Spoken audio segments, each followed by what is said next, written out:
11:30 Podcast.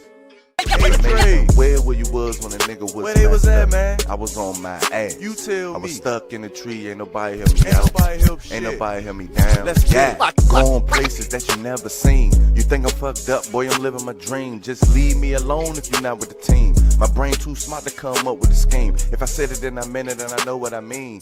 Had me a vision, it was fucking with my dreams. Yo, what it do, everybody? It's your man Dre, aka Dre on Wheels. Y'all already know what it is, man. Welcome back, you guys, to the 11:30 Podcast. What's goody?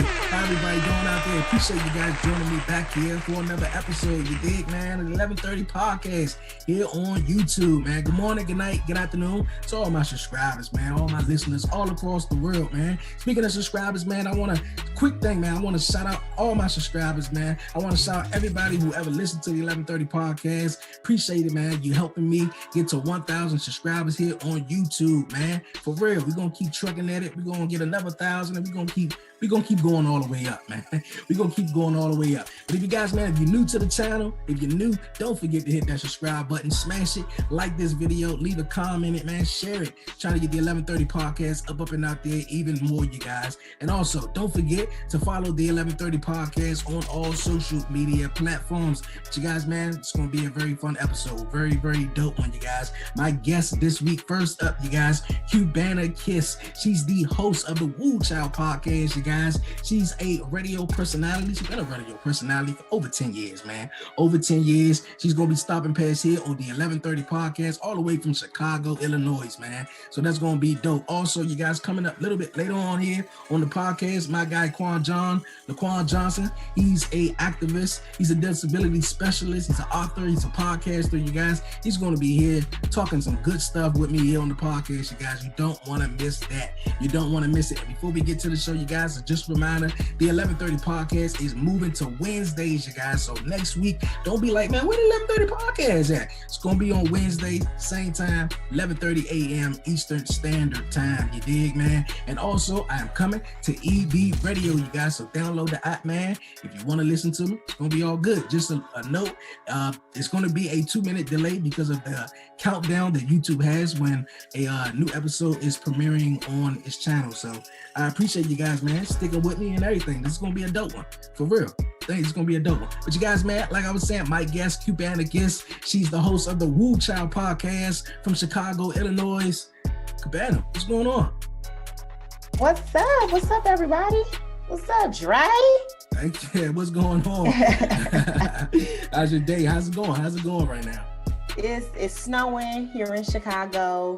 I just really wanted to stop. I'm tired of shoveling snow. I'm tired of it being cold. Like, give me summertime shot immediately, okay?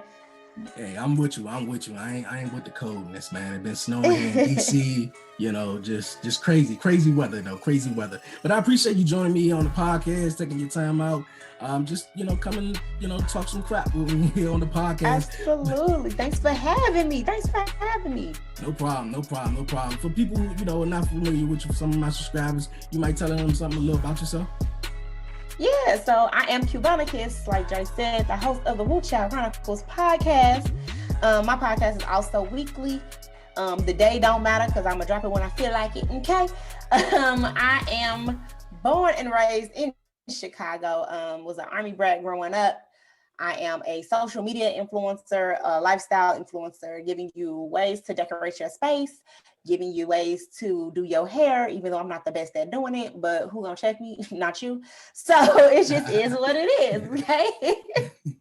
That's what's up. We got to I got to kind of know you a little bit over the weekend. You said one thing that stuck out. Tell me about the bird thing. Okay, y'all. I am terrified of birds, okay? It just, I don't know where it came from. I've been terrified of birds my entire life. Like, I don't remember a time where I was not scared of birds. I don't know why, but they scare the fuck out of me. Anything bigger than a pigeon, I'm good. Like, why do we have animals that fly above us? For what reason? Like, they don't even serve a purpose. Okay. At all. I don't know. What was the moment? What was the moment that was like, okay, you know what? I don't like birds though. My mom said, let me tell y'all a story. So in Chicago, we have a lot of viaducts, right? So you can walk underneath them. And typically when you walk underneath them, you got one or two things here in Chicago. You either got pigeons or you got homeless people. I ain't scared of homeless people. She said that she was pushing my sister in a stroller and she had me by the hands. And that there was like a big swarm of pigeons. And I freaked out, tried to grab my sister out the stroller, like, let's go, we got to get the fuck. And so that's just kind of what happened. And she said, I just been scared of birds ever since. And they didn't know I was scared of birds. So it kind of just snuck up on everybody. And even now, like, I have full-blown anxiety attacks if I see too many birds. If I see one bird, to be honest with you, I'm ready to fight. I done pushed old homeless people out the way to get away from birds. This lady thought I was trying to steal her baby. I ain't want her baby. I just needed her baby and her out the way so I can get away from the birds. Like, it's that bad. Like, hey. You know the episodes of Maury when they run off the stage when they find out that the man ain't the daddy? That's me when I see a bird. I just take off. You'll be talking to me, I'll be gone. I don't know. Hey, that's cool though. That's cool. Everybody got, you know, something that they scared of though. Birds though, yeah. I mean, if a bird get too close, I'm like, but a bird, you know, shit it on one time. You know, I heard that's good luck though. So I mean, I was like, the hell? But I don't know. Anybody know good luck. I won't be there. I guess that's my luck won't never turn around if I got to depend on a bird child. That ain't gonna work. Yeah. But you guys, man, I got my guest Cubana Kiss here on the podcast. We about to get into everything, you guys, but we're gonna start it off, you guys, with the WTF moment of the week, you guys. Yes, Cubana Kiss is my guest. She's gonna go first, and I'm gonna deliver my WTF moment of the week. You got a WTF moment of the week? Yes, whoo child. Let me tell y'all. My WTF moment of the week is this whole Tiny, T.I., and Sabrina situation. Hunty, I don't understand what the hell going on. Tiny friends ain't making it no better. Like, Sabrina okay, so let me give y'all some backstory for people who don't know what the hell going on. Tiny and T.I. are being accused by this lady named Sabrina, who used to be really good friends with Tiny, that T.I. had held a gun to her head in front of her kids. That's how it started. Then from there, it has escalated to the fact that, you know, he has held women captive. He got like a sex traffic ring going on or something like that. And so now T.I. and Tiny had to come out with this statement saying, like, this is absolutely absurd. This is not true. We've been dealing with this foolishness with this lady for about 10 years. But then Tiny's friends started coming out saying, well, you used to help them find girls to have like sex and stuff with. So I'm sitting here watching all this stuff unfold like, WTF, like what is going on? So I've been slowly watching this to try to see if there's going to be some type of proof that comes out. The girl Sabrina then took a lie detector test. We don't know how accurate the lie detector test is because we don't know what questions was asked. There's some girls coming forward saying that, you know, T.I. done gave them pills. Listen, honey, it's a mess. I'm going to keep watching this. I'm going to let Dre know what the hell going on after that. That is definitely my WTF moment of the week. Hey, I'm glad that was your WTF moment of the week. I was reading on the situation. I heard somebody talking about it, and I'm like, man, my man T.I. back in the headlines again. He said something a couple of weeks ago where he was talking about, you know, how little girls need to spend more time with their father. You know, it's called thought prevention time. And I was like, okay, T.I. And now, you know, this right here with him and Tiny going on, you know, that's crazy. That's really, really crazy right now. I really dislike T.I. I feel like he is the epitome of foolery. I believed Sabrina in the beginning when she was like, oh, he held the gun to my head. We know T.I. got guns. Like, okay, he probably did that shit. But then when she started talking all of this other stuff, I'm like, hold on now. This a little too much. What's going on? So now I'm like, well, I need more evidence. I can't even form an opinion yet. And then the whole thought prevention time, that's just stupid because we all know a thought gonna be a thought no matter who she hang out with. So it's just like, that's stupid. Sure. Like, okay. That's crazy. That's really, really crazy, man. For real. But you guys, man, we're gonna move on here on the podcast. We're gonna get to know Cubana a little bit. You've been before we get to there, let me share my WTF moment. Right. I was gonna be like, what's your WTF moment? Yeah, I'm all moving all fast. My WTF moment, you guys, man, took place, man, over the weekend. It's crazy. The 16-year-old girl was slammed to the ground by a resource deputy in Florida. It seemed like just a bunch of crap just always going on in Florida, though. What's been the hardest part of all this for you, man? Seeing the video for one of my daughter, and then just living with her, trying to comfort her through this. 16-year-old Taylor Bracey's mom still can't believe the actions by the Osceola County Schools resource officer. That's her daughter being slammed to the ground here in this viral video. She says the deputy's actions are inexcusable as her daughter continues to recover. My daughter is having headaches, blurry vision. She's having trouble remembering things, having a hard time sleeping. Taylor life matters. Taylor life matters. Saturday, more calls for justice for Taylor Bracey. I ain't that much of a talker, but I just want to see justice for my daughter. And now we know civil rights attorney Ben Crump is representing Taylor and her family. Just like you can't convince me Taylor Bracey did anything to justify this brutality. Crump says she was knocked unconscious after being slammed to the ground. The sheriff said Deputy Ethan Fournier is now on paid leave as the FDLE investigates. Sheriff said the deputy was trying to stop a disruption at a school function and the girl was not complying with the deputy's demands. Though Bracey's family is calling for the deputy's termination, and they want a community-wide task force to lead the investigation, not the FDLE. It's depressing. She's depressed. I'm depressed. We all are traumatized about what happened. It was supposed to have been a fight going on, I guess, and she didn't listen to it. With all this stuff going on, how come y'all didn't slam none of these people who ride the Capitol here in DC like that? Y'all just open the door and just say, you know what, come on in. But people, cops just still just doing what they want to do though. It's crazy. And at the same time, the cop going to still handcuff her. She was already knocked out when she hit the ground.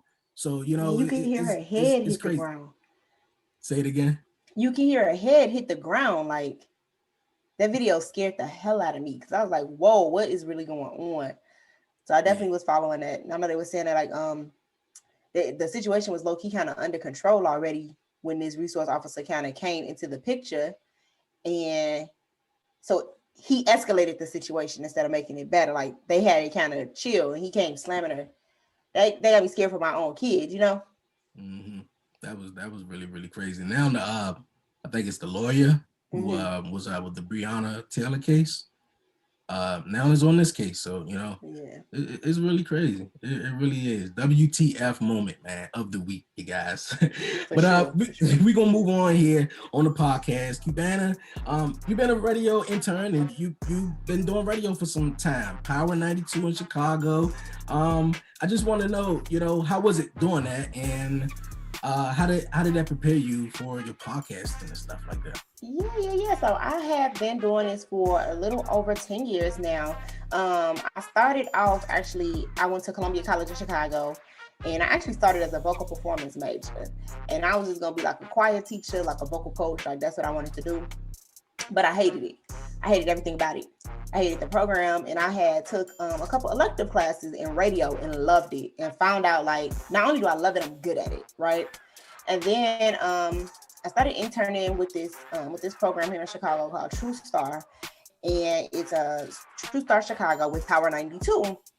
And so I was able to intern with one of our top radio jocks here, which is Beyonce Fox, who ended up being my mentor and just ended up being like amazing and kind of just grooming me to be a good personality and a good media personality all the way to, all the way around. And from there, I did little radio stations here and there because I had my son. And if you don't know anything about radio, a lot of people think radio, disc jockeys and radio personalities, they make a lot of money. They make the same money you make in the office, and the real money comes from them going to clubs and, making appearances. But when you a single mom and you fresh out, you ain't got time to be going to no appearances. I got a kid I gotta go take care of. So I took a different route. Did like a lot of small radio stations, some TV appearances and stuff like that. And then I kind of fell off because I just had other stuff that was going on in my life. And then when I came back, I was like, you know what? Podcasting is starting to pick up. And this is really what my passion is. So I'm just going to pick up on podcasting. And what has helped me, I feel like, be successful in my podcasting career is the fact that I have the radio knowledge. So I know what makes an easy listen, right? Like, you got to be able to tell the story so people can envision the story without being able to see you all the time. Mm-hmm. And so that definitely helped me with podcasting. Yeah, that's true. That's true. I had a guest on a couple of weeks ago. Christine, who's really kind of like a podcast expert, and most podcasts are audio. So, a lot of people are just sitting there basically just listening to your voice. Like I explained a couple of times, I was the only kid on the block with a YouTube podcast. People was like, you're only on YouTube? And I was like, yeah, I'm only on YouTube. You're on the 1130 podcast. And, people like it and they dig it because they see the reactions and they get to watch it and stuff like that. So, and I was just about to say, what's different from is that mainly the different thing, just basically of course you just got to listen to them, but what's different from podcasting and you being on the radio? So the thing about the radio is that you only get a certain amount of listeners per segment that you're on, right? So like your favorite personality only comes on from 3 to 5 or 5 to whatever. Like you only get that small window. With podcasting, my people can listen to me whenever they feel like it. They don't have to go back in the archives. They don't have to do anything. They can get on Apple Podcasts, Google Podcasts, Spotify. They can get on YouTube and have me in the background, or whatever the case is. Mm-hmm. And so that to me is a big difference because now my audience is broader. My audience is different. And the genre of people that I'm reaching is bigger than I would if I was just, on the radio from 9 to 2. Like, now you get to listen to me whenever you want to. Mm-hmm. Did you like it? I love it. I love the flexibility of it, right? I'm not bogged down to a schedule. Just like with you, for instance, you were doing every Tuesday, and now I'm gonna change it to Wednesday. I'm gonna do it on Wednesday because that's gonna fit better. Mm-hmm. Like with radio, you don't have that much flexibility. It is what it is. This is the schedule. This is your spot check. You got to play a song after this many commercials. You got to do this. You got to do that. Like I don't have that. Like I get to do what my listeners like. My listeners are like, hey, Cubana, we like when you do this, or we like when you have small business owners on, or we like when you have artists on, or we like the spotlight of the week. Like when they tell me stuff like that, okay, I know I can incorporate more of that into my future episodes. Necessarily with radio, you don't get that much flexibility. Yeah, okay. Is it certain songs that you guys have to play on the radio? Yeah, so I don't know if you ever listen to the radio for like more than like an hour at a time, right? You if you listen to the radio between an hour and 3 hours, you will hear the same exact songs over and over and over again. And that's because they have to play, depending on what radio station you listen to, they're playing their top 100 off the Billboard, right? And after that, it's really like the top 10, top 15. And you hear those same songs and you don't pay attention to it. Like, dang, I just heard the song. Even if you change to a different radio station, if they have the same type of music and the same genre, they're playing the same songs. We got 100 million billion songs and y'all playing the same 5-10 songs over and over again. I don't want to hear that. Like, it just is what it is. And that's what your program director is telling you. We got to play these songs. This song is coming out, the radio company that sent us this and other. These are the songs that we got to listen to. And so we're forced into listening to these songs, and we got these mainstream music, but it's a whole lot of music out here that's probably better than what we're hearing on the radio, but we would never know because the radio telling us what to play. Do you think that's the reason why a lot of people got like, Apple Music and Spotify, because they get to choose in the playlist that they want, because the radio, specifically, that popular radio station in your town is only playing the top 10? Yep, absolutely. A few years ago, radio was actually thought to be a dying craft, right? Like, who listens to the radio anymore? Everyone's streaming everything. And so now the radio is trying to change the formula, but Apple Music, Spotify, all of those streaming services, Pandora, they've moved in and allowed you to just listen to music based off of what you like and your interest. Like even Apple Music, yeah, you got your playlist, but then once a week they give you a certain playlist. Like, oh, we think you might like these songs because based off of what you listen to. So now I'm being introduced to music and artists that I probably would have never, ever even heard of had I just only listened to the radio. Mm-hmm. Right about that. Did you always wanted to be on the radio? Or did you have other aspirations and, and goals and dreams? Actually, in high school, I told my mom that I was going to be, I was like, I'm going to be famous. And she's like, you're gonna be famous. I'm gonna be famous, girl. And she's like, what you gonna do? And I was like, I'm gonna be a personality. And she was like, looking at me like, girl, what the hell? And so I was like, no, Mom, I'm gonna be famous. Watch. And then while I was in high school, we had, like career services and stuff and career day, and people would come. And a radio host by the name of Trader Chocolate Jock came to my high school. And he pretty much just like told us, exactly what he did and what he didn't do to get him where he was. And I went home and I was like, Mom, you remember how I told you I was gonna be famous? And she's like, yeah. And she's still looking at me crazy, like, girl, what the hell are you talking about? And I was like, I'm gonna be a radio DJ. And she was like, what? I was like, I'm gonna be a radio DJ. Now at this time, you know, you got the VJs on MTV, you know, you got 106 in Park. I knew that was gonna be me. Like, you couldn't tell me that was not gonna be me. So like that's the route I knew for a fact I was gonna take. So for me to be where I am now, you know, like my family, they're not surprised. They're like, oh yeah, you know, Cubana, she got her podcast and it's like doing really well, and she has this and it's going on. My mom was like, she told me she was gonna be famous. She told me she was gonna be doing these things, and it's like, that's the route I'm going.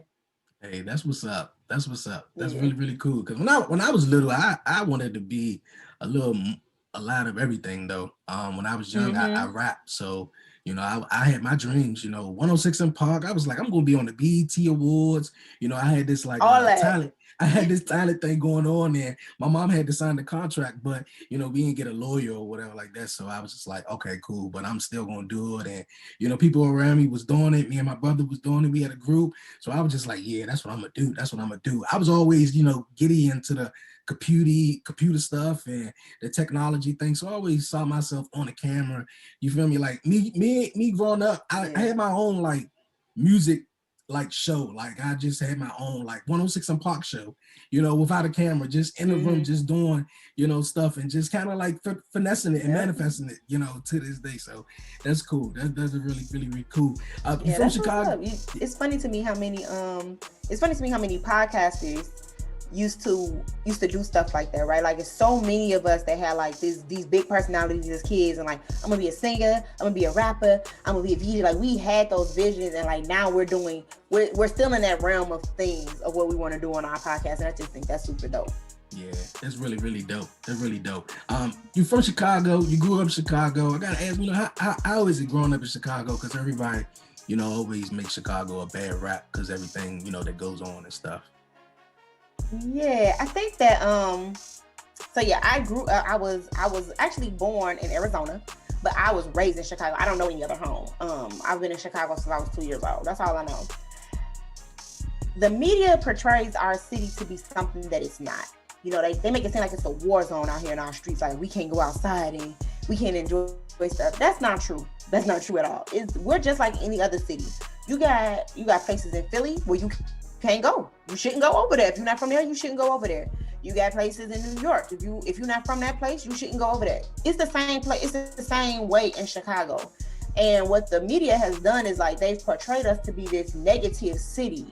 And so they only focus on our neighborhoods that have, you know, high crime but low resources. They don't have any jobs. They don't have any income. They don't have any, you know, all of these things that they need to be successful. And so you're focusing on the crime that's there, but you're not focusing on what could be done in that particular area to make the crime a less of an issue. I love my city. And I hate that people have this view, especially if you've never been here. So it's like, you know, and then on top of that, the rappers from Chicago have not made it easier for people to see us in a different light. You know, you got the white people obsessed with 63rd Street. Like, baby girl, if I drop you off in Inglewood, you ain't gonna make it. Like, they need to understand, like, it just is what it is. So it's like, this city has so many gems and so many great things that's going on, but we will never be recognized for those things because that's not newsworthy, right? The revolution won't be televised. So they make it seem like, oh, you guys are in Chicago and you're protesting with Black Lives Matter, but you didn't protest when this child got killed. And that's not true. You didn't air us protesting when that child got killed. We were protesting. So it's like stuff like that kind of bothers me. But I love my city, and definitely by far, obviously I'm biased, but it's the best city in the world if you ask me. Hey, that's what's up. I feel you. Speaking of income, how you feel about the new $15 minimum wage? I think that it's bullshit, for lack of better words, because it's $15 by what, the year 2027 or 2025 or something like that. Like, by that time, inflation would have caught up again, and it still wouldn't be a livable minimum wage.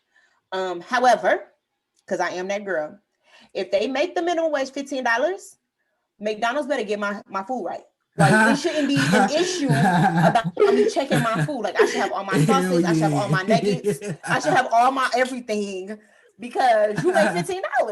Like, what's going on? So that's all I'm saying.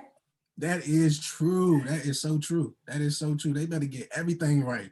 You feel me? I mean, we just ordered McDonald's not too long ago, and they just forgot a burger or something. You be like, man, for real? Like, for $15, y'all better, them fries better be hot too. And Lord knows I love McDonald's. Fresh. So I want fresh salt. I want fresh salt. I want fresh fries. I don't want you to re-dip them fries that you had already dipped a couple hours ago. I want new fries, like all that. $15? Yeah, you better make it right. Hell yeah. Hell yeah.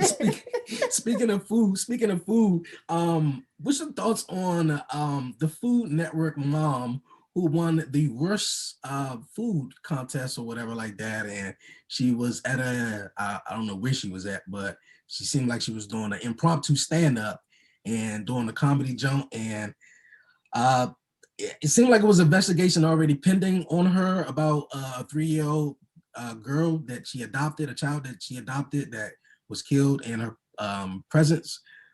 So she went up there and did her little stand-up thing, and they, did their investigation, and what she said in the stand-up and what matched up with the investigation, they, arrested her for homicide. So she won some money at a food contest, and now I guess weeks later, now she's, in prison for wait a minute. What she said. Dre, I don't know what the hell. I have not heard anything about this. I have not heard anything about this. This should sound crazy. And she was white or black? She was black. She was black. And what is going on here? Like, I gotta look deeper into this. I don't have an opinion on it because I don't really know. But to me, just based off of the summary you've provided, this just sounds crazy. One thing, I have a son. My son is 10 years old. I don't have any nieces and nephews, like physically, but I have nieces and nephews. You know how black folks do. Like, that's my sister kids, but that's not real my sister. So I have this thing about kids, and I feel like kids are off limits, right? Like, kids should not be harmed when we are there to protect them. Kids should not be held responsible for things when we are there to be their providers, and we're supposed to protect them and love them and care for them. So when I hear stories like this, when we've placed this child in your care because we saw you fit to take care of this child, and then something drastic and tragic like them dying happens, I just think you should get the chair. Like, that's just my personal opinion. Like, I just think kids are off limits. Because I know if something happened to my baby and somebody like physically harmed, you might as well go ahead and lock me up, because I'm going to try to kill you. Like, mama bear mode all day long. So, like, I'm definitely gonna look deeper into this story because, shorty sound wild. Yeah, she was, when she was up there doing her little stand-up jump, she was like, when the lady came in for, to, I guess, do the evaluation on the adopted child, she was yelling upstairs, shut up before I come up there and punch you in the throat, said it in a very, comedic way, but, people didn't really take that, it's funny, and she probably adopted the kid just so she can get some assistance. You feel me? Like, it's really kind of crazy, a lot of people are definitely in it for the money. You're right. That's crazy. Crazy situation, you guys. But we're gonna move on here on the podcast. Cubana, you are really big on self-care. I want to ask, how important is it, for you to take care of yourself and self-care? Yes. Let me say about self-care. Okay. Self-care has definitely been very much so more popular since the pandemic hit, right? You hear a lot of like, take care of self, take care of home, make sure you have a balance, a work-life balance. But for me, self-care should have started well before the pandemic. We should have been promoting that well before the pandemic, because I am the queen of, how can I pour into anybody else if my cup is empty? And so if I can't take care of me, I can't take care of my child. I can't take care of my man. I can't take care of my house. So it's certain things that I have to do. So for me, what self-care looks like is, I wash my hair and I make sure my hair is decently combed or whatever. I go get my nails done every 2 weeks. That is my time by myself. No son, no boyfriend, no baby daddy, no none of that. That's just me and my time. Those things are self-care for me. When I decide that I want to clean my entire house and then take a bubble bath and light candles and play my music, those things are self-care. But what people need to realize is self-care does not look the same for everybody, right? some people's self-care is doing stuff like this, like being able to talk to people and doing their podcast. Or self-care can be potentially, like for my son, self-care is playing ball. He loves to play basketball. When he get upset, first thing he do is grab his ball, start shooting on his room. That's the first thing he do. So like, that's him. So self-care just looks different for everybody, but I'm definitely big on it. I promoted a lot on my YouTube and definitely a lot on my Instagram. Like, these are things that you can do. Light your sage, grab your crystals, get you a candle, and just sit there and reflect a lot of the times. Write in your journal. I do that a lot. Write down what's bothering you and get it up off of you and let it go, child. That's what's up. That's what's up. That's what's up. Mm-hmm. Speaking of your YouTube, tell me about your YouTube channel and your podcast. Yeah, so my podcast, Whew Chile Chronicles, actually started off being a podcast dedicated to Black-owned and small-owned businesses well before the pandemic. I was supporting Black-owned businesses, making sure they had a platform to be themselves, right? Because a lot of the times, we've heard this quite a bit. A lot of the times with Black-owned businesses, they get a lot of flack. As soon as they make one little mistake, people are like, I can't shop. That's why I can't shop with Black-owned businesses. And that's not true. Like, you still stop at Walmart, and Walmart got the worst customer service. You still shop at Target, and if you can't find somebody, you still purchase these things through other avenues. So don't put so much pressure on small-owned and Black-owned businesses. They're working their way through, and they're trying to find their way in their niche that works best for them. So on my podcast, I give them a platform that they don't have to code switch. They can be themselves. They don't have to feel like they have to be so perfectly polished. We talk about what their brand represents, what they sell, how people can reach them, and who they are as CEOs and founders and owners of their businesses. And so I do that on my YouTube and with my podcast. And then also, like I said earlier, I'm a lifestyle influencer. So a lot of brands, those same brands that I've partnered with and then done podcasts with, I partner with them and I use their products and I give my honest reviews on them. Like, okay, y'all, this product is good for this. It didn't work for me. It might work for you. And I just kind of give people that platform, showing them like, hey, I work with Black-owned businesses. That's actually all I work with for the most part. And I ain't never been done wrong. And so that's what my podcast is about. That's what's up. That's what's up. You dope. Cubana, I appreciate you joining me here. I appreciate you joining me here on the 1130 podcast this week. Before you go, any shout outs, any questions you would like to, you got for me? Anything you'd like to say? Yeah. So how long you been doing this, right? I caught a couple episodes, but I think this is super dope and you definitely should keep going. You got the energy. I hope you picked up because 1K subscribers ain't no easy feat. Okay. Thank you. I've been doing it for a year and a month now. Okay. Yeah. Congratulations. I don't have any shout outs. I do just want to say thank you for having me on. I think it's super dope that you reached out to me and allowed me to be on your platform. So I appreciate that. No problem. I be telling other guests to be in a bunch of, the Facebook groups and just connecting with a lot of podcasters. I was just like, cool, hey, let's do it. And you were dope and I appreciate you. Stopping past here on the 1130 podcast. You guys, man, go subscribe to the Whew Chile Podcast on YouTube, Spotify, Apple Podcasts, wherever you get your podcasts. Go check her out, you guys. You want to drop your social media where they can follow you at? Absolutely. You can follow me at Cubana Kiss. That's Cubana Kiss as in Y on everything. On Snapchat, Instagram, Facebook, Twitter. I literally am everywhere and I'll be waiting for you. Okay, boo? I appreciate it. That's what's up, you guys, man. Go follow her, you guys. And Cubana, thank you for joining me here this week on the 1130 podcast. Thank you. Yo, Cubana Kiss, appreciate you joining me here on the 1130 podcast this week. Dope time chatting with you. Just, picking your brain and, you've been a radio personality and hearing everything about it. Man, it was cool. It was really, really cool, you guys. So go check out podcasts out, the Whew Chile Podcast. Go subscribe on YouTube. Go follow her on Spotify. Leave a 5-star rating and review on Apple Podcasts. All that good stuff, you guys, man. Man, dope time chatting with you. But you guys, man, sit tight on the other side. You guys, I got my guy, LaQuon Johnson. He's a disability specialist, you guys. He's an activist. He's a podcaster. He's an author. He's going to be joining me here on the 1130 podcast, you guys. We're going to take a quick break, and we'll be right back here, you guys, on the 1130 podcast, you dig? Hey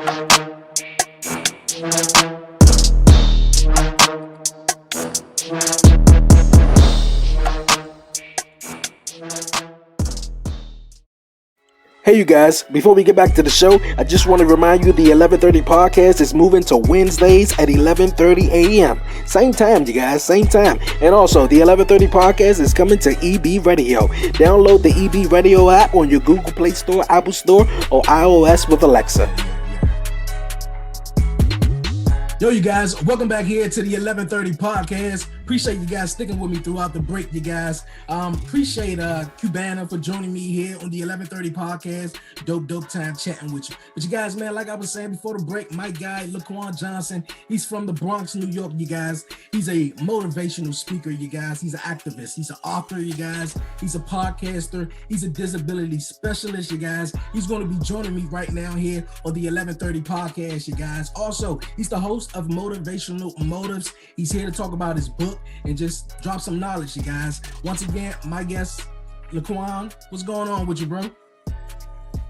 Salute you, King. What's going on, baby? I'm living and loving life. Yeah, I can't complain. You know what I mean? Yeah. I appreciate you joining me here on the podcast, man. I really appreciate you joining me. Just networking and connecting. Thank you for having me. No problem, man. Connecting and networking with people, man. And, just standing out. And a lot of people tell me, man, I be inspiring to others and seeing what I'm doing, from the condition or, where I'm in. I'm in a wheelchair and connecting with people such as yourself. For those who don't know, you're legally, impaired. You're visually That's impaired. Right. I'm visually impaired. Yeah, I'm legally blind in both eyes. I have a genetic eye dystrophy by the name of Stargardt's. It's STARGARDTS. For those of you that want to, look it up, is a very rare condition. It only affects, I would say, what they say. I mean, in the world, and globally, in America, 100,000 people. So 100,000 out of everybody in America is very minute. You know what I'm saying? So basically, it's your parents, they come together and they carry the gene, and your parents don't have to be blind, but they carry it in their DNA. And if they come together, it's a 25% chance that one of their children will have it. I'm actually an only child, so, I was the lucky one. But as I say, to everyone, my quote unquote weakness is actually my strength. Had I not be legally blind, I would not sit here today and be speaking to you with the conviction of a person with, a passion to help others that are disenfranchised or labeled as disabled. Yeah, man, that's really cool, man. That's really cool to see your determination, your will, man, and your motivation, man, to keep pushing at it and not letting nothing like that stop you, man, for real. So it's all in the mindset. It's all in the mindset. For some of my viewers, man, who's not familiar, you was already telling, you're visually impaired, telling me something about yourself, something about you. Something cool about me. Well, I mean, I'm an author, as you said, I think that's one of my, that's it's my destiny and my fate. And this pandemic that we're all going through as a people has been a blessing and a curse for me. You understand?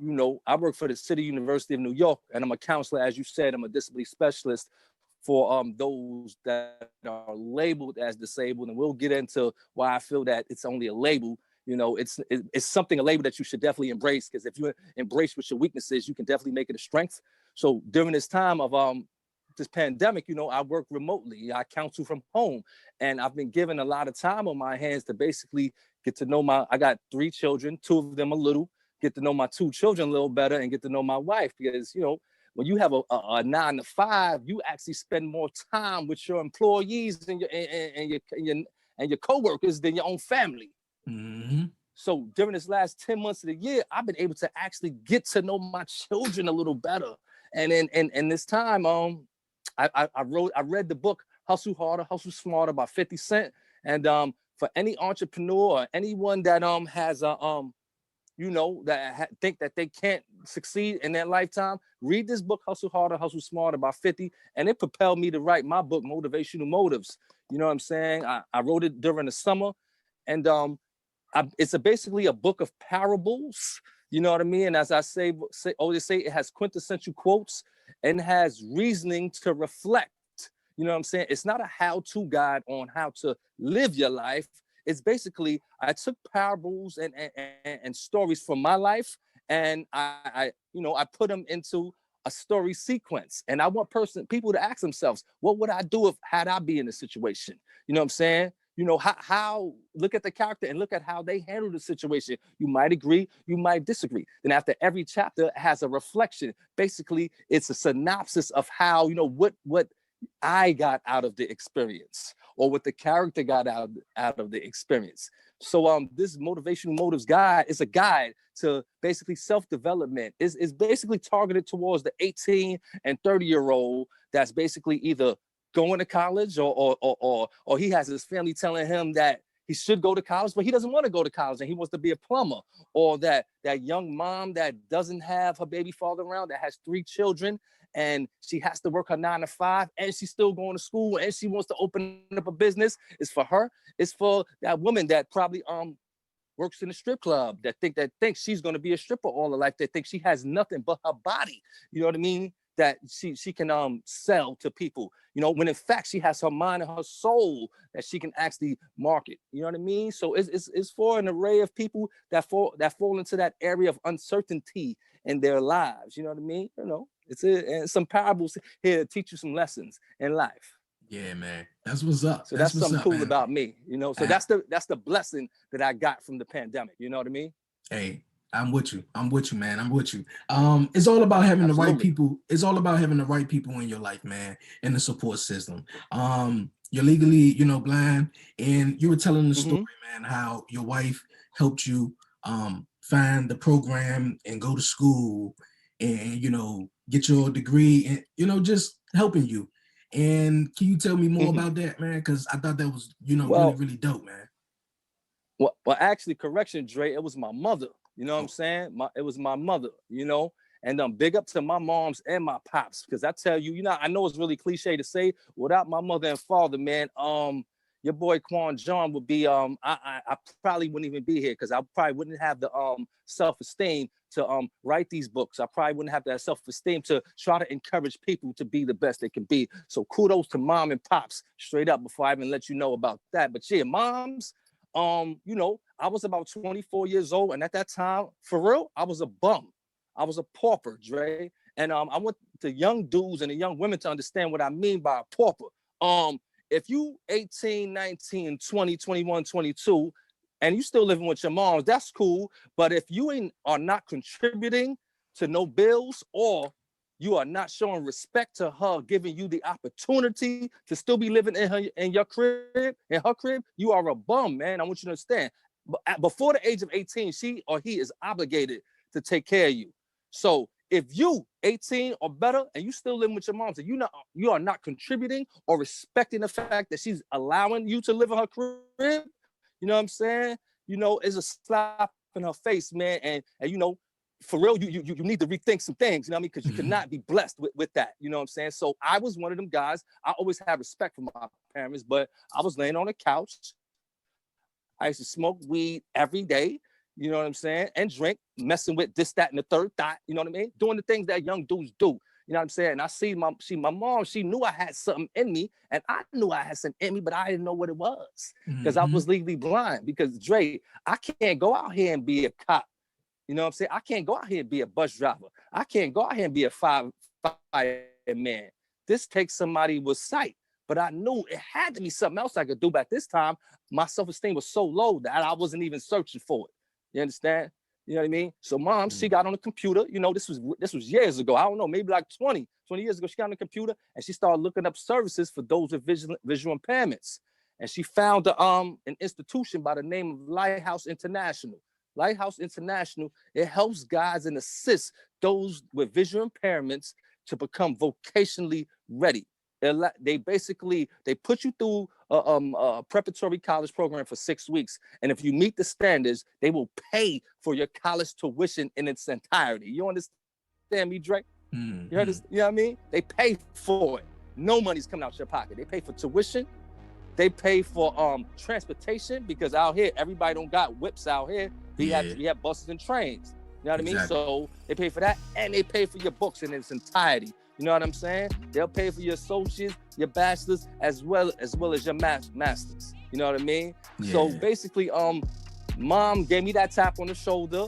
You know, I really didn't know what it was all about, and I went through there. And then 20 years later, here I am with my master's degree. I'm an author, and I'm a survivor, baby. You know, so if it hadn't been for moms and pops, you know what I mean, holding me down and basically knowing that their son had something in them, I would not sit before you today, man, for real. So, you know, I definitely give them all the credit.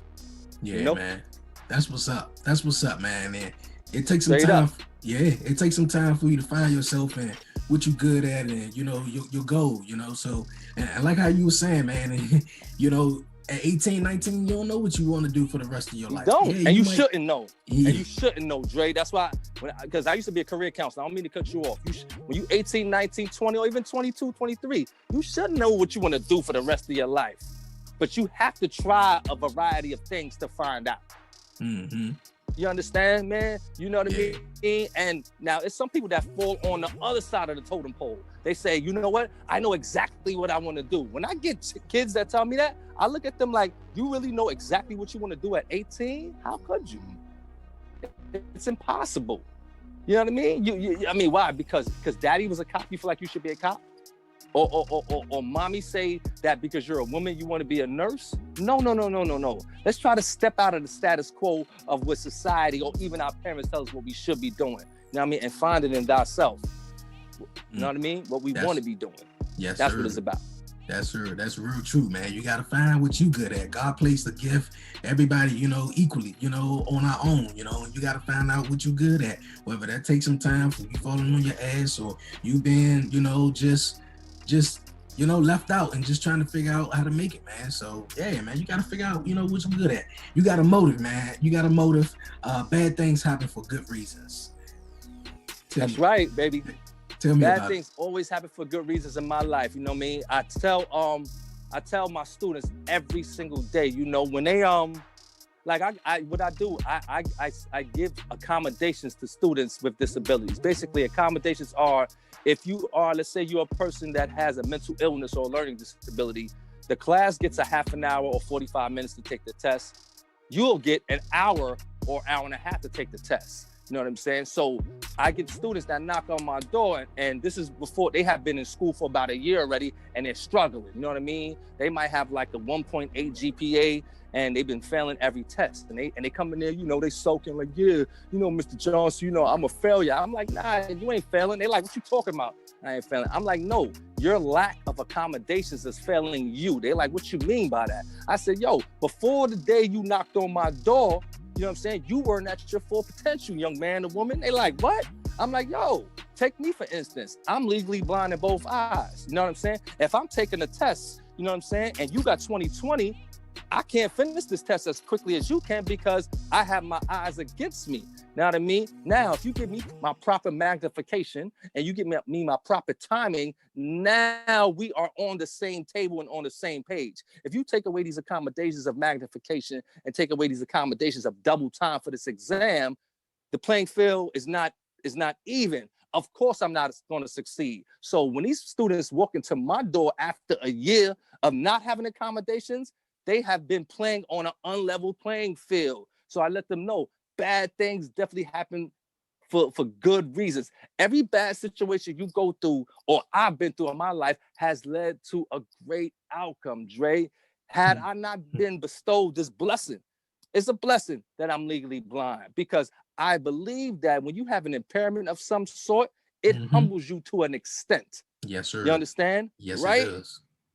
It makes you look at things from the other side of the playing field. Because have you not been in a wheelchair, have I not been legally blind, we won't be even talking right now, Dre. Exactly. You'll be a totally different dude. Exactly. I'll be a totally different dude. So therefore, my higher power, your higher power, I don't know who you believe in, he actually gave us this blessing of this disability so you could become that Dre that's supposed to be hosting this podcast. He gave me this blessing of being legally blind so I could become LaQuon John to have that conviction to write this book, Motivational Motives. Had we not had these deficiencies, for lack of a better word, we would not be sitting here today, and God knows who the hell we would be. You know what I'm saying? Probably worse people in life. You understand? So I definitely believe that when you go through a bad endeavor, it's actually putting you on the path that you're supposed to be on. You understand? For real. That's just my optimism in life. I always see the glass half full. You know what I mean? Because if I don't see the glass half full, that means that, one, I believe in good and bad luck, which I don't believe exists. You understand? Or I believe that I am being damned by my God. And my God is not here to damn me. My God is here to propel me to greatness. You understand what I'm saying? For real. So bad things always, let's take the worst situation. Let's take the worst situation, Dre. Let's say you lose somebody very dear to you in your life. That's the worst thing that can happen. Somebody dies in your family that you really love. You could do one or two things, Dre. You could sit there and soak forever, or you can utilize their death to propel you to your greatness. You could say, yo, damn, my pops died. I'm going to make sure that I make that $1 million that I told him I'm going to make. I'm going to make sure that I write those best-selling books I told him I was going to write. I'm going to make sure that I'm going to build that castle for my family. You know what I'm saying? What you've done, Dre, you've utilized a bad endeavor and you've made it into a crazy, great, successful outcome, brother. That's you've done. You could do that in every situation in your life. You can use that bad endeavor and allow it to encourage you and propel you to your own greatness. Yeah, man, I'm loving it, man. The floor is yours, man, because I'm loving it. And it's cool. me being in the wheelchair, man, I dealt with, depression and certain things, man, and just trying to figure out myself, because I worked at a job too. And when I was at that job, I didn't see myself becoming a manager. It was certain things like, okay, I see managers, they got keys. I know with my hands, it's really difficult for me to, do a lot with keys as far as open up the doors and stuff. So I see a lot of managers doing that. So I didn't see myself being as that. I saw myself doing something bigger and better. You feel me? So like, I say that to say, how did you cope with, being, legally, impaired? Yeah, man, that's a very good question, because now with this eye dystrophy, it's kind of funny because it's not like I can't see anything. Now, as a kid, I grew up like the regular kid. I played ball, I was able to see the board. And then when I got to about 17, like most people that have Stargardt's disease, when they get to about 17, 18, they start seeing a change in their eyesight. So as I said before, bad things happen for good reasons. I was playing ball in gym. I think it was about 11th grade or so. And my glasses broke. I always wore glasses. My glasses broke. Boom. So then the next day, my pops, he had to take me to the eyeglass place. The regular optometrist. So I went there. So when I went there to read the letters, the doctor was like, "Yo, there's something really wrong with his eyes, but I'm not specialized to tell you what it is." So he referred us to a place called New York Eye and Ear. You know what I mean? We went down to New York Eye and Ear. And it was a guy by the name of Dr. Speaker. Dr. Speaker is the one that diagnosed me with Stargardt's. I bring that story up to say, let's say my glasses never breaks, Dre. I never know what the hell is wrong with my eyes. I think that they're just bad. You know what I'm saying? So that bad situation, breaking my glasses, led to a good outcome. So at that time, I still was running around, acting like nothing was really wrong. And then when I got out of high school, I was a dude that, I stopped wearing my glasses because I wanted to fit in with the in crowd, because I said, hey, most of society doesn't wear glasses, so I shouldn't. You know what I'm saying? Which is dumb. You know what I'm saying? Because you should never want to fit into what the majority wants. The majority is always wrong in any endeavor. I'm just saying my opinion. But so for the next 5 to 6 years, I played around without my glasses. I used to wear contacts. But I even actually was given a driver's license in Virginia. But you know what? You could read that in Motivational Motives in the second chapter, the accident. So I wasn't taking this legal blindness, for sure. So when I got to be about 23, I tried to go back to college. I went back to college, and I needed these accommodations, as I spoke of earlier. But my pride, I hadn't put my pride in my back pocket yet. Because that's I'm a firm believer. For you to be successful in your lifetime, you must put that thing called pride in your back pocket and sit down so you can progress and get this paper. I know that's a lot of P's, but yeah. So I didn't put my pride in my back pocket, and I went to college and I had a 0.8 GPA. 0.8. That's crazy. That's that, you know what? It's like you're not even attending school. You know what I mean? And at this point, I was like, yo, you know what I mean? I dropped out. I dropped out, you know, and it wasn't until, you know, my mother, like I said, she got on that computer that I really recognized, like, you know what, LaQuon John, you are different. And I want every young person to understand that now. Don't wait till you're 30 or 35 or 40 years old to understand that you're different. You are different. Embrace your difference in life. So at that age of 24, 25, I started embracing the fact that I was visually impaired. You know what I started doing? I started using these more. Because as we both know, when you lose one thing, other things heighten and get stronger. My ears are my eyes, my brother. You understand? If now I know your voice, Dre. I don't care if I was in Pakistan. If I hear your voice somewhere, I know that's Dre. Mm-hmm. You understand? Because I have programmed you in my mind. You understand? So I've utilized my ears as my eyes. So basically, is a lot of trial and error, a lot of failure. You must fail before you get to your successful outcome. You know what I'm saying? And the only way you fail is if you put in the work. You understand? That failing is actually your success story, man. You know what I mean? Because what's wrong with people and young people, we want things when we want it. Exactly. We want them right now. Yeah. And we both know, we both grown men, Dre.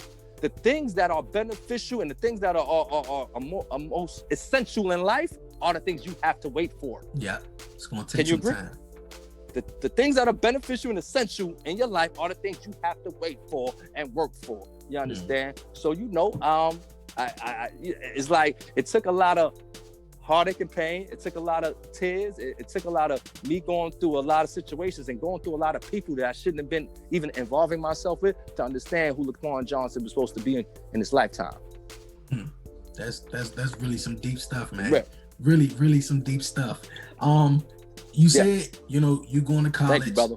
And you doing your stuff, man. And I wanted to get it right. You know, your mom helping you out, man. That's dope. And I was watching the podcast, listening to the podcast also. And you said, you know, the fact that college doesn't make you smarter, it builds your character. And I thought that was, you know, really dope, man, brother. Because, you know, when I was in college at one point, you know, I was like, okay, this is what you're supposed to do once you graduate from school. This is what society says. That's what you're doing. You know, when you're in that 12th grade year, everybody is figuring out which college they're going to go to, you know. So I had, I guess, a couple of colleges, and then I went to one. One thing that I know that I look back on now, and it built my character, I want to say because I was a shy person in school. Going up in front of the class, that wasn't my thing. And, you know, when I was attending, you know, the college and the community college, I think that was one thing that stood out to me and progressed me or always stuck in, you know, the back of my mind that if I ever was to, believe in yourself and that you got it. So, you know, I want, you know, elaborate on that, man, what you said. Definitely will. You know, I'm going to answer that question twofold too. Now, the whole I work for the City University of New York. You know what I mean? However, I am a firm believer that college isn't for everyone. Okay. And I'm not saying that has anything to do with your intelligence or lack of. I don't even use the word intelligence too freely because I know that we all have our bright moments and we all have our dim moments. You understand? Now, in the 70s, in the early 70s, our people, we didn't need to go to college. When I say our people, I mean our people of color, black people, native black people. We didn't need to go to college. You know why? Because all the vocations, whether it be plumber, whether it be carpentry, whatever, was in the high schools, okay? We got all our skills from the high schools, and at the age of 18, 19, when you came out of college, you had your skills, meaning you had your trade, you came out here, you hit the job market, and then you started your family. That's how I was 50 years ago. Okay, I don't know what happened, because I was born in the later 70s. They took away the funding from the schools, Dre. This is what they did, okay? So I'm gonna tell you what taking away the funding did. Now, my friend, when I graduate high school, I graduate with no skills. What do I have to do? Go to college, right? Now that I go to college, what else do I have to do? Take out a loan, right? Now, when I graduate college, what do I have? Immense loans, don't I? Yeah. Lose-lose situation, right? So you see what taking away the funding out of those high schools 50 years did for our people. Now we come out with $200,000, $150,000 loans and still no bona fide skills. You understand? You know what I mean? So as a career advisor, I tell people, yo, I understand mommy wants you to graduate. Probably most of y'all mothers want you to graduate because mommy didn't go to college. Probably. I got so many students that are on the spectrum of autism, okay? So when you're on the spectrum of autism, you have certain skills and talents that a lot of people aren't aware of because they aren't credentialed or they aren't knowledgeable of what autistic people are. Autistic people with autism, sorry about that, they're not autistic people, they're people with autism. They are either mathematically inclined or they can draw extremely well, okay? These two things. Most of them are creative beings. I have many students that they're doing terribly in school, but you want to know something? Get them a piece of paper and get them some pencils. They can draw you. They can draw you. So why would I put this person with autism in a science class? Why would I do that, Dre? Why not send this kid to an art school? Forget college. Why not send this kid to an art school so they can hone in on this craft of being that artist that they are now? I'm a firm believer. I was a counselor and a motivational speaker before I got credentialed. You know what I mean? Now I just got the paperwork to back me up. You understand? These kids, they are artists. You understand? Put them in a school so they can become credentialed. You understand? Why you got them sitting in a science class? Why you got them sitting in a history class? College is not for them. You understand? So that's basically part one to the answer. Part two is, you're right. College does build character. For those that do want to go through the college thing, it does. When I was in school, you want to know something? I didn't like to publicly speak. Ain't that crazy? Yeah, me too. Now I do this for a living. It's crazy, right? Yeah, I didn't like to publicly, right? It's crazy, right? I didn't like to publicly speak. I'm gonna give you a short little story. Check it out. So I was in some class one day, and the teacher says, "Hey, in 6 weeks, you guys are going to have to give me a presentation." I'm like, damn. I don't like to sit up and talk to people in front of, now I talk to crowds of people. I don't like to sit up to talk to 10 people. I'd rather talk to people one-on-one. And I was afraid, man. So, okay, this is what I did, man. I said, okay, I have to do this because I needed this class to graduate. Without this class, I don't graduate. So you have to choose at this point. Do I give up now or do I persist? Okay, it's not wrong with being afraid. I want people to know this. But is if you allow your fear to consume you, that's when it becomes a problem. It's nothing wrong. Fear is an emotion. It's actually a good emotion. You can use your fear to propel you to greatness if you utilize it. So what I did was, this same empty classroom, for the next 5 weeks, I went into this classroom with nobody in there, Dre, and I gave my presentation to no one out loud. I did the same thing. The same thing. There you go. There you go. Didn't it work? It did. It works. Because I'm going to tell you something, Dre. You know what it did for me and you? It did not alleviate the fear. That's what but when you got up there and actually did it, you were this much more comfortable. Sure was. That much more. You still was scared because I still was petrified. I was like, damn, I got to get up here. But I was this much more comfortable because I had placed myself in this predicament over and over again. So when it was time for me to perform, I said, all right, heart is still pounding. And what a lot of students don't know, I tell them, when you get that nervous feeling, that's a good thing. They look at me like, what you mean that's good? I said, it's good. You know why? Because if you wasn't nervous, that means you ain't care about it. Your nervousness physiologically is telling your brain, I'm doing something important. That's why you're nervous. You don't get nervous at things you don't care about. You only get nervous about things you care about. So that nervousness, which I've heard from a lot of trained professionals that's been doing it for 20, 30 years, they still get nervous. But they know this makes them excited, though. Now they're using this bad feeling to propel them to be successful on stage, brother. Bad things happen for good reasons all the time, man. All the time. Man, I'm loving this, man. I'm loving it, man. No You don't know how problem. many times I went in that classroom because I was so nervous. I was like, man, I don't get up and talk in front of people. And like I said, if I ever one-on-one, if you talking to me, I'm gonna talk all day long. Right. But I went in that classroom, man, and just was like, all right, this how I wanted to do it. This how I wanted to say it. Nobody was in there. Make sure nobody wasn't peeking in. Making it seem like I was crazy. Like. Man, it's so crazy, man. It's so crazy. And then I used the fact that a guy who went before me was so nervous. So I used that energy more so to be like, okay, well, because the professor was like, okay, well, everybody went, okay, Mr. Cherry. And I was like, you the only one didn't go. So I'm like, okay, I went. So I was more comfortable with the fact that, okay, I was last, but more so he messed up. So everybody was like, "Ooh, you're gonna be better." Me going into that classroom and doing it for I guess the whole entire week, because I was like, okay, class was Monday and Wednesday. So the first half went Monday, and then I'm like, okay, I'm gonna sit in the back. I go on Wednesday. So I get in there and I do it without no notes. No notes. That's right. Because you had it. I had it in my head, man. Like that is so. You busted out, didn't you? You busted out. Yes. And I got, of course, I got the A and the best reaction out of everybody. It was like, man, you just went up there with nothing, man. And you just did your thing. Did your thing. And it was Did your thing. Like I said, you've placed yourself in that position to be comfortable. You understand? Man. And we have to do that in life, brother. You know what I'm saying? With any circumstance, we can use that same formula in life.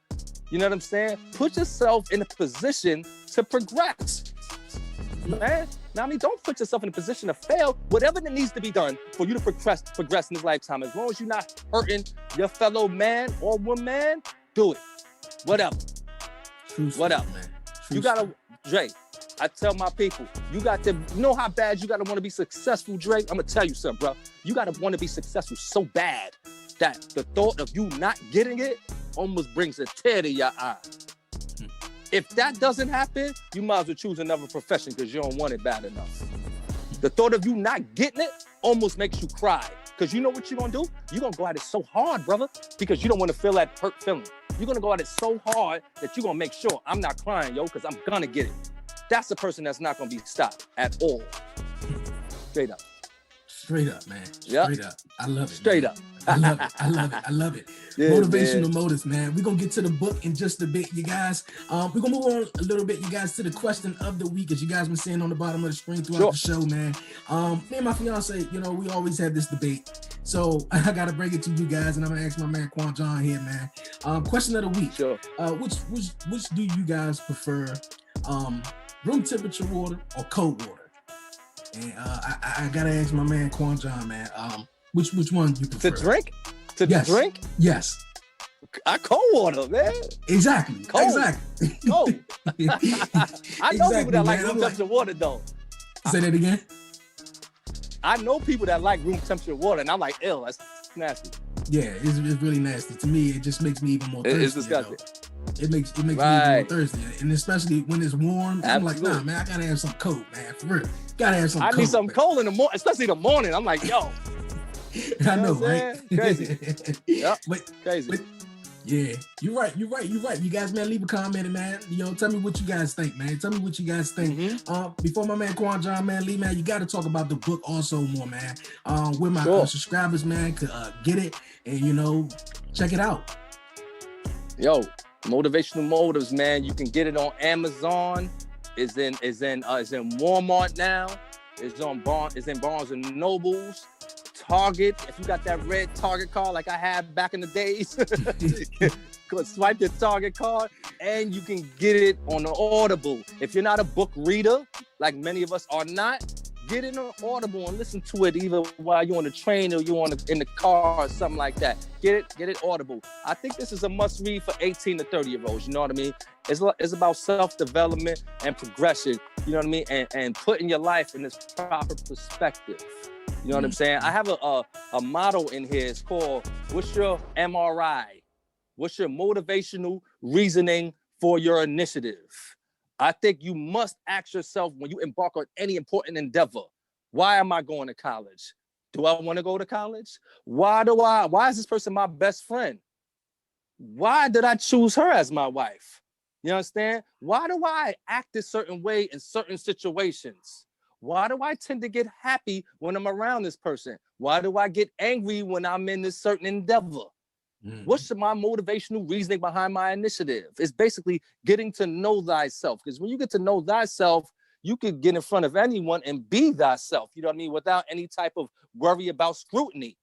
You understand? And I think if you learn that earlier in life, it makes life just be a lot more stress-free. Of course, you need stress in life, you know what I mean? But not the stupid stresses. Like, I hope they like the way I speak. I hope they like the way I look. I hope they like the way I dress. Who cares?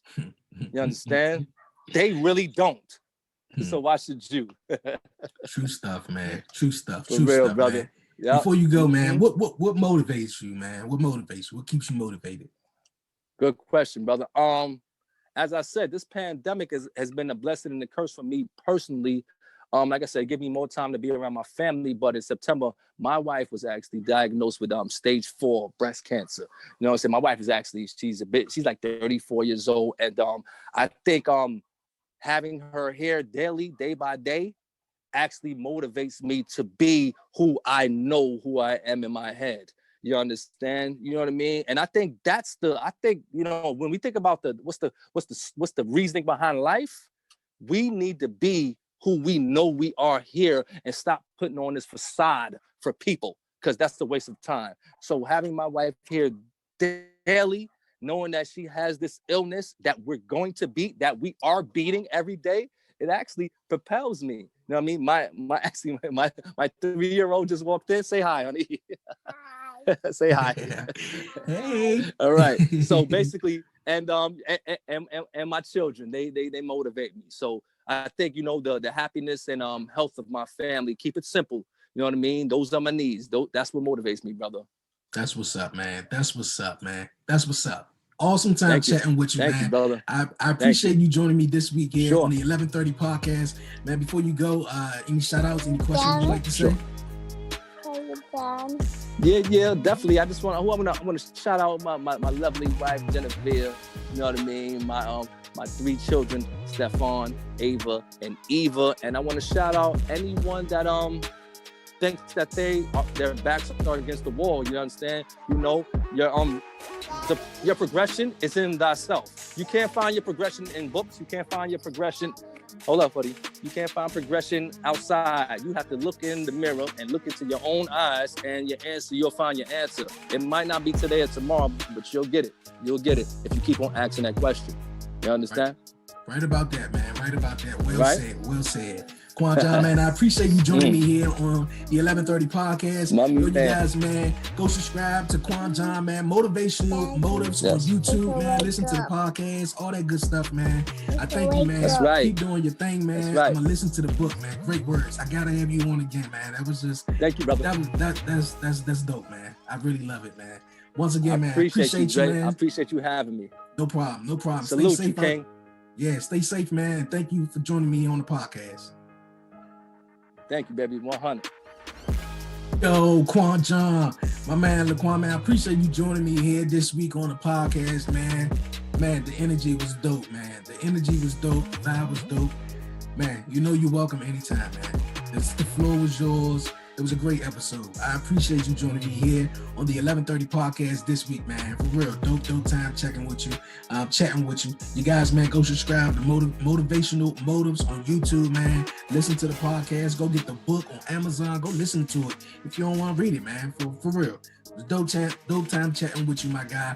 And see you down the road. But you guys, man, what an episode was. Also, shout out to Cubana Kiss, who was on earlier, the host of the Whew Chile Podcast. Dope time also chatting with you here. This has been a great episode, you guys, man. Great episode. So go subscribe to the Whew Chile Podcast, man, and also Motivational Motives, you guys. But you guys, man, before I go, you guys, been a cool episode. Really cool, man. My man LaQuon John just, man, That was dope. That was really, really cool. But you guys, man, before I go, man, don't forget to follow the 1130 Podcast on all social media platforms. Follow me on Twitter at Dre on Wheels. Follow me on Instagram at the 1130 Podcast. Like the 1130 Podcast on Facebook.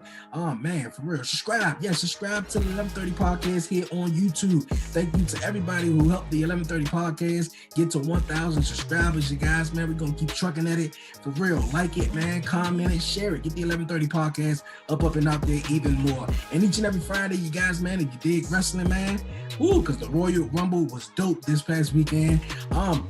Subscribe to my wrestling podcast, man, on Apple Podcasts. Follow me on Spotify, man, and yeah, check it out each and every Friday. That's the 1130 Podcast, Talk Pro Wrestling. And if you would like to be a guest here on the podcast, email me. That's the 1130 Podcast at gmail.com. That's the 1130 Podcast at gmail.com. Man, what an episode. What an episode. Shout out to my man, LaQuon John, Cubana Kiss, for joining me here on the podcast. You guys, man, don't forget, next week, the 1130 Podcast, man, is moving to Wednesdays, you guys, February 10th, same time, 11:30 a.m. Eastern Standard Time, you guys. Yes, and I am coming to EB Radio next week, you guys. I just want to leave a note, you guys, from EB Radio and YouTube. It is going to be a 2-minute delay because of the introduction, the countdown for YouTube, as you know, when you premiere an episode. So you guys, man, if you're listening on EB Radio, I appreciate it so much, man. And if you don't have EB Radio, man, go download it. You can come check out your favorite music, hip hop, R&B, you know, gospel Sundays, all that good stuff, man. Download the app, EB Radio. The 1130 Podcast is coming, you guys. Next week, moving to Wednesdays, but I appreciate it, man. Appreciate you guys joining me here on the podcast this week, man. Been a dope episode. Dope episode, man. But yo, it's your man Dre, aka Dre on Wheels, and I'm out.